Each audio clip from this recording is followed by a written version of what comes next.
রেস্টুরেন্টে গিয়ে ফুর্তি করতে চাই।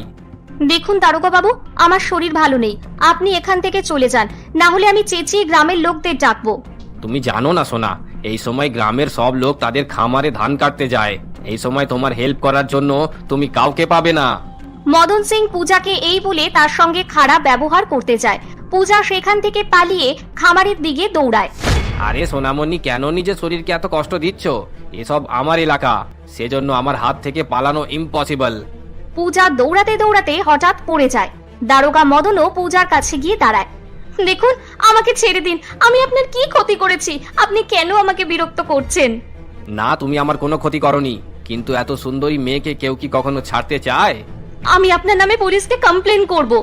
আরে পাগল মেয়ে, আমিই তো পুলিশ, আমার কমপ্লেন আবার আমাকেই করতে হবে? আমার গার্লফ্রেন্ড হতে এত সমস্যা কিসের? আমার আপনাকে পছন্দ নয়, আপনি এখান থেকে চলে যান।